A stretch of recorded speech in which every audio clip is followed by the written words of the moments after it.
કોંગ્રેસ સમિતિના પ્રમુખ માનનીય મુરબ્બી શ્રી શક્તિસિંહ ગોહિલજીનું જ્યારે સ્વાગત થતું હોય ત્યારે આપણે જોરદાર તાળીઓથી એમને વધાવી લેશું. જેમનું સ્વાગત કલોલના પૂર્વ ધારાસભ્ય બળદેવજી ઠાકોર, ચંદનજી ઠાકોર, અરવિંદસિંહ સોલંકી, બાબુજી ઠાકોર આ તમામ આગેવાનોએ સ્વાગત કર્યું છે ત્યારે એમનો પણ ખૂબ ખૂબ આભાર માનીએ છીએ.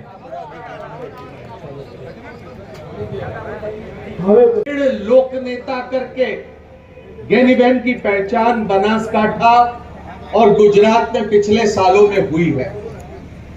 कुछ समय पहले यानी 4 जून को जब लोकसभा के परिणाम आए और गुजरात की 26 सीटों में से ज्ञानीबेन ठाकुर ये कांग्रेस के चुनाव चिन्ह पर जब जीत कर आई और फिर जीतने के बाद दिल्ली पहुंची, संसद की सीढ़ियां जैसे जैसे वो चढ़ रही थी तो गुजरात का हर कांग्रेस का साथी अपने आप को बड़ा गौरवान्वित महसूस कर रहा था. एक ऐसी नेता जो दिलेर है, एक ऐसी नेता जो किसी को डरेगी नहीं, एक ऐसी नेता जो समाज के दलित, पीड़ित, परेशान, गरीब के तरफ हाथ बढ़ाने का हमेशा काम करेगी. एक ऐसी नेता जब ज्ञानीबेन संसद में पहुंची तो हमें दिल की गहराइयों से खुशी तो होना ही था. लेकिन इनके जीत के बाद गुजरात के तमाम कांग्रेस के कार्यकर्ताओं का हौसला बढ़ा है. अगर बनासकांठा में 5 साल के भीतर 2019 से लेकर 2024 के बीच अगर कांग्रेस के साथी वहां पर 20% अपना वोट बढ़ाकर वहां पर जीत हासिल कर सकते हैं तो अब 2027 में गुजरात में कांग्रेस की सरकार बनाना है तो उसके लिए हम हर तरह का प्रयास करेंगे तो हमें कामयाबी मिलेगी. इस तरह का भरोसा तमाम कांग्रेस के साथियों को हुआ है.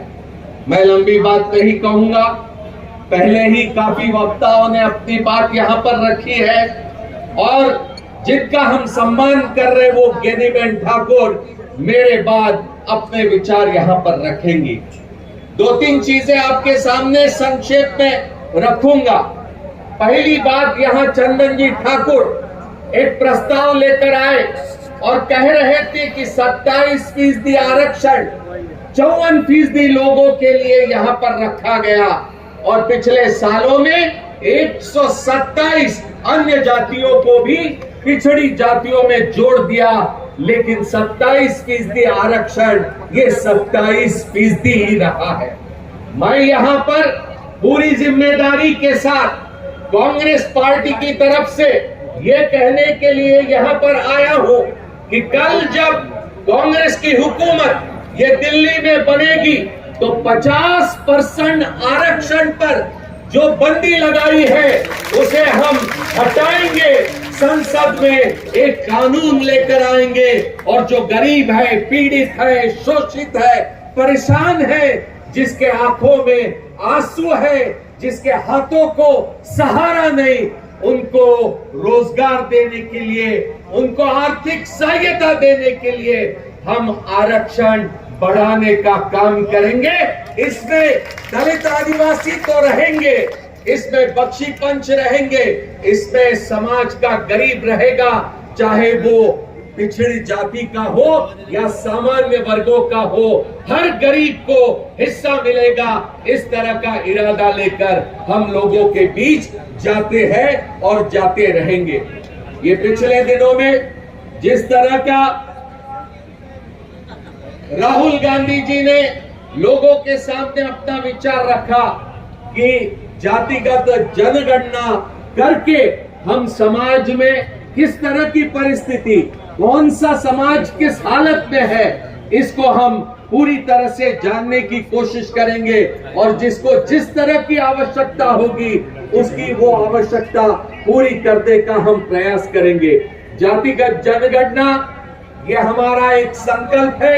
नरेंद्र मोदी इसे रोकने की कोशिश करते हैं, लेकिन मैं यहाँ पर कहूंगा कि नरेंद्र मोदी लाख कोशिश कर ले, जातिगत जनगणना को अब वो रोक नहीं पाएंगे. अब वो सिर्फ कांग्रेस की मांग नहीं है, अब वो पूरे मुल्क की मांग बनकर रही है। शक्ति सिंह गोहिल जी ने दाहोद में जो घटना 6 साल की बच्ची के साथ हुई, उसका संदर्भ यहाँ पर दिया। एक राक्षस वहां पर 6 साल की बच्ची का बलात्कार करता है और उसका खून कर देता